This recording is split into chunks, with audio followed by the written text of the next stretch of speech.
మీ పేరేం పేరేనా? ప్రవీణ్. ప్రవీణ్ భయ్య. ఏం చేస్తారు మీరు? నేను హోటల్లో జాబ్ చేస్తాను. హోటల్లో జాబ్ చేస్తారు. ఓకే, ఎక్కడ? హైదరాబాదేనా లేకపోతే? హైదరాబాద్. రైట్. పాలిటిక్స్ అయితే వాచ్ చేస్తారా? ఎట్లా అనిపిస్తుంది అన్న ఈ కాంగ్రెస్ గవర్నమెంట్ వచ్చిన తర్వాత 1 year అయింది ఆల్మోస్ట్.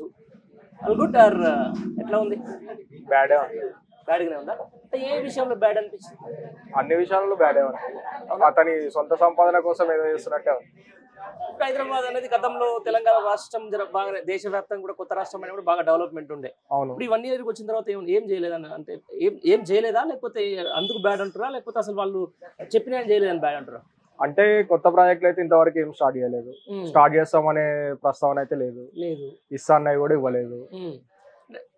ఇస్తారని కూడా ఇవ్వలేదు కాబట్టి బ్యాడ్ అంటారు అంతే. ఇస్తా అన్నది కూడా ఇవ్వలేదు, కనీసం అంతకుముందు ఇచ్చినవి కూడా ఇవ్వట్లేదు. అంతకుముందు ఇచ్చినవి కూడా ఇవ్వట్లేదు. ఎందుకు మరి జనాలందరూ కూడా నమ్మి ఓట్లేసి ఎందుకు ఇవ్వలేకపోతున్నారు మరి? ఎందుకు ఇవ్వలేకపోతున్నారంటే చేతగాని ప్రభుత్వం కాబట్టి.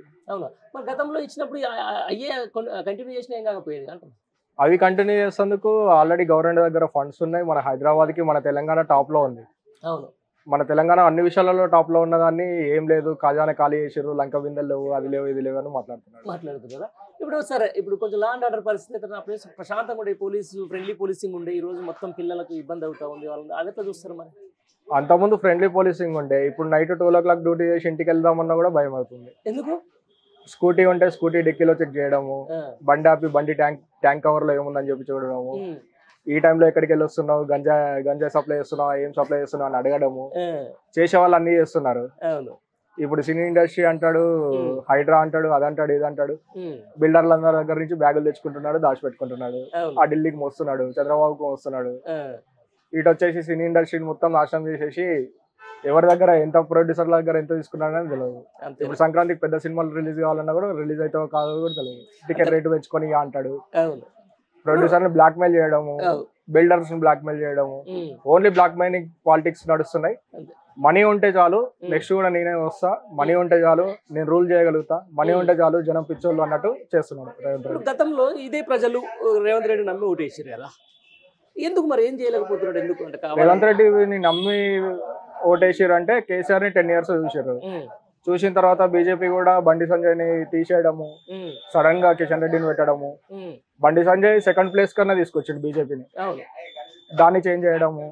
ఇప్పుడు ఒకవేళ రాజగోపాల్ రెడ్డి మునుగోడులో గెలిచి ఉంటే బీజేపీలో ఉండేటాడు, నిదానంగా కోమటిరెడ్డి కూడా బీజేపీలోకి వెళ్ళేటాడు. ఒక సౌత్ తెలంగాణ వరకన్నా బీజేపీ ఫామ్ లో ఉండేది ఆ బండి సంజయ్ ఉండంటే.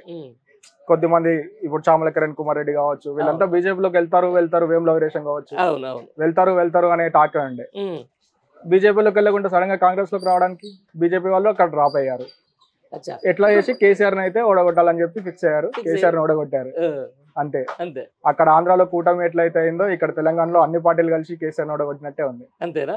ఓడగొట్టి సరే, ఇప్పుడు పరిపాలన సరిగ్గా అందిస్తురా లేదనేది ఇంపార్టెంట్. పరిపాలన 1 year లో అయితే ఏం చేయలేదు, నెక్స్ట్ 4 years లో ఏమైనా చేస్తే బతుకుంటారు, లేదంటే కాంగ్రెస్ జీవితంలో రాదు. మళ్ళీ నెక్స్ట్ 15 years కానీ 20 years కానీ కేసీఆర్ వస్తారు పక్క. అంతేనా? ఎట్లా అనిపిస్తుంది ఈ గవర్నమెంట్ కి? మీరు అవుట్ ఆఫ్ 10 ఎన్ని మార్క్స్ వేస్తారు? అవుట్ ఆఫ్ 10 కి మైనస్ లో వేస్తాం, కనీసం 0 ఇవ్వడానికి కూడా లేదు. అంతేనా? ఈ 4 years లో ఏమైనా చేస్తే మార్క్స్ చేయొచ్చు, అంతే. నెక్స్ట్ కూడా ఛాన్స్ ఇవ్వచ్చు. ఎందుకు ఈ దాంట్లో brand value, Hyderabad brand value తగ్గిందా పెరిగిందా? చాలా వరకు తగ్గిపోయింది, చాలా వరకు తగ్గింది. రియల్ ఎస్టేట్ లేదు, ఏది లేదు. పెద్ద వెంచర్స్ చేసిన వాళ్ళు, హై రైజ్ అపార్ట్మెంట్స్ కట్టిన వాళ్ళు కూడా అట్లా ఈగలు కొట్టుకుంటూ ఉన్నారు. అంతేనా? బయట వేసిన అమౌంట్ కి ఇంట్రెస్ట్లు కడుతూ అన్ని చేస్తూ ఉన్నారు.